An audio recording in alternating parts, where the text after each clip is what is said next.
आज यानी 5 अगस्त को जम्मू कश्मीर से आर्टिकल 370 हटे 5 साल हो गए हैं। पिछले 5 सालों में जम्मू कश्मीर में जो तरक्की हुई है वो किसी से छिपी नहीं है।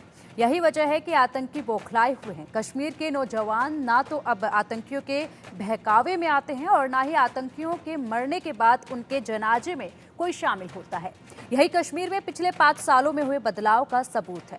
यही वजह है कि पाकिस्तान से आने वाले आतंकी बौखलाहट में मासूमों को निशाना बना रहे हैं।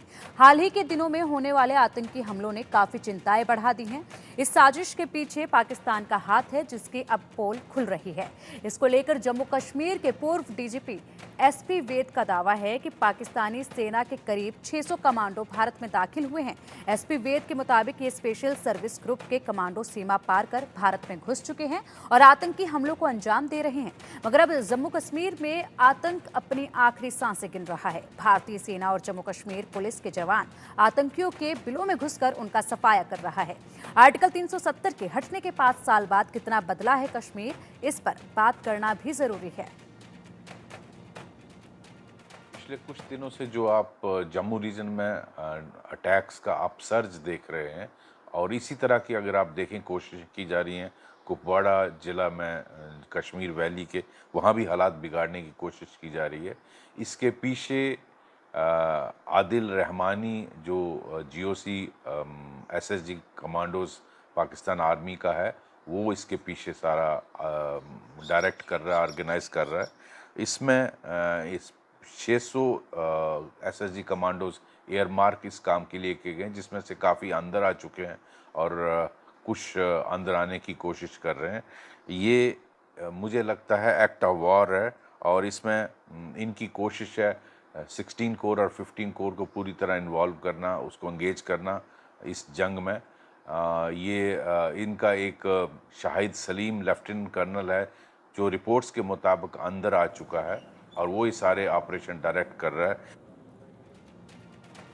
धारा 370 हटने के बाद से पिछले 5 साल में जम्मू कश्मीर का कायाकल्प हुआ है। 370 के खात्मे के बाद जम्मू कश्मीर में तरक्की की रफ्तार देखने को मिल रही है। जहां पहले बंद की कॉल दी जाती थी, अब वहां अमन का पैगाम दिया जा रहा है।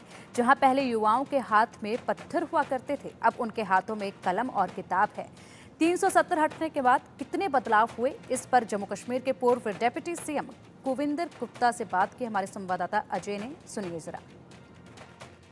में दफा 370 टूटे हुए 5 साल हो गए हैं, उसके बाद क्या बदला है और कैसे बीजेपी से देखती है, इस पे बात करने के लिए हमारे साथ जम्मू कश्मीर के पूर्व उप मुख्यमंत्री कविंदर गुप्ता जी हैं।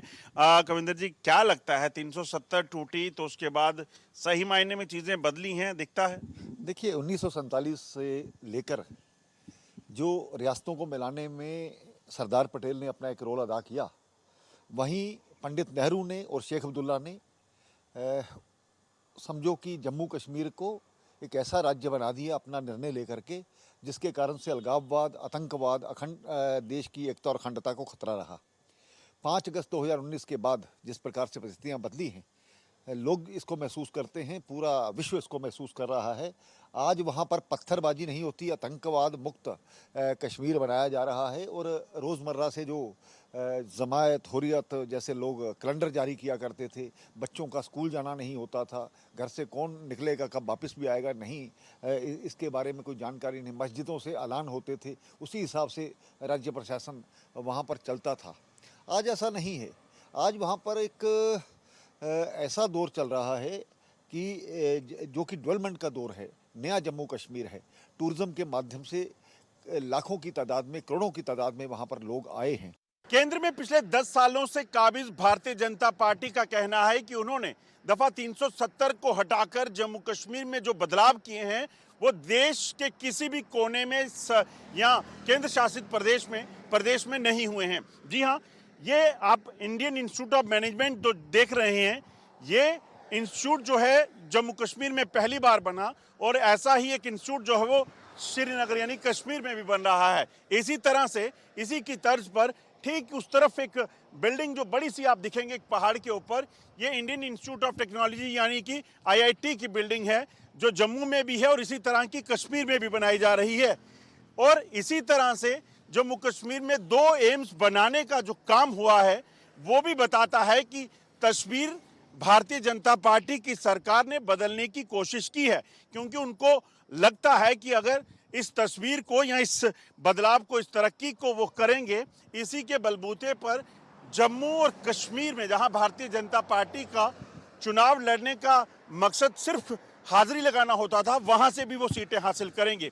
हालांकि ये कितना संभव होगा वो चुनावों में पता चलेगा, मगर जो इंफ्रास्ट्रक्चर पर काम किया गया है उससे यहाँ की तकदीर बदलने के दावे भारतीय जनता पार्टी करती है। और इसी तरह से वो कह रहे हैं कि जो तस्वीर बदली है उससे तकदीर इसलिए बदलेगी क्योंकि इन्हीं इंस्टीट्यूशंस की मदद से, इन्हीं बड़ी जो इन्वेस्टमेंट की मदद से जो जम्मू कश्मीर में हो रही हैं, इससे लोगों की तकदीर भी बदलेगी जब उनको एम्प्लॉयमेंट अपॉर्चुनिटीज जो हैं वो मिलेंगी। और पिछले 5 सालों में बड़ी ज़्यादा इन्वेस्टमेंट जो है इंडस्ट्री और अलग अलग आधारों में आने की जो बात है वो सरकार लगातार कर रही है। बंडी डिग्रा के साथ Ajay India, India news, Jammu. BJP की ओर से कश्मीर की तरक्की के दावे किए जा रहे हैं, लेकिन विपक्ष लगातार बीजेपी पर हमलावर है। 370 के हटने के बाद विपक्ष जम्मू कश्मीर को और धारा 370 हटाने के फैसले को कैसे देखता है, ये भी सुनिए। जम्मू कश्मीर की तबाही 5 अगस्त 2019 को हो गई। जम्मू कश्मीर के 2 हिस्से हो गए, 2 यूनियन टेरिटरी बन गए, लोगों को बेवकूफ़ बनाया गया, लोगों को कहा गया कि 370-35 से जो है वो जम्मू कश्मीर के लिए नुकसानदेह था, लोगों से झूठ बोला गया, लोगों को इस झूठ समझ आने लगा। और 5 साल हो गए, डेमोक्रेसी कैजुअलिटी है, उसके बाद कोई चुनाव नहीं कराए गए असेंबली के। अगरचे पार्लियामेंट के चुनाव हुए हाल ही में, मगर उसमें भी कश्मीर में जहां बहुत दावा कर रहे थे कि सब कुछ ठीक है, वहां कैंडिडेट खड़े नहीं किए गए।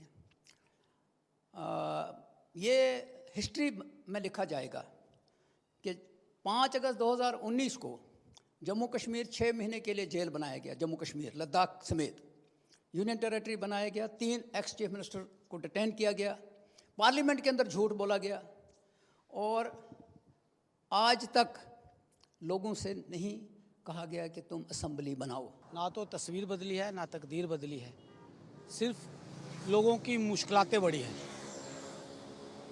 धारा 370 को हटाए हुए 5वीं सालगिरह है, और 5वीं सालगिरह के होने पर भी आज तक डेमोक्रेसी रिस्टोर नहीं हो पाई है। जबकि धारा 370 को हटाने के लिए ये दावा किया गया था कि जहां पर आतंकवाद पूरी तरह से ख़त्म कर दिया जाएगा, धारा 370 उसमें सबसे बड़ी बाधा है। धारा 370 हटाने के बाद ये दावा किया गया कि यहाँ पर निवेश आएगा। धारा 370 के हटाने के बाद यहाँ कहा गया कि यहाँ पे इंडस्ट्रिस्ट आएंगे और यहाँ पे लोगों को रोज़गार मिलेगा। रोज़गार के नाम पर आज जम्मू कश्मीर देश के दूसरे नंबर पर बेरोजगारी में है। यहाँ पर पहले आर्मी में भर्ती हुआ करती थी, आज आर्मी के जो सेना में भर्ती होते हैं सैनिक हैं, उनको अग्निवीर बना दिया गया है। उनको भी टेम्परेरी बेस पर उनकी सेवाएं ली जा रही हैं। जहाँ तक जम्मू कश्मीर के लोकल एडमिनिस्ट्रेशन है, जहाँ लोकल रिक्त पद पड़े हुए हैं, पिछले 5 सालों से रिक्त पड़े हुए हैं, उनकी कोई भरपाई नहीं हुई है। बुलेटिन में यहाँ रुकेंगे एक छोटे से ब्रेक के लिए। खबरों का सिलसिला लगातार जारी है, आप देखते रहिए इंडिया न्यूज़।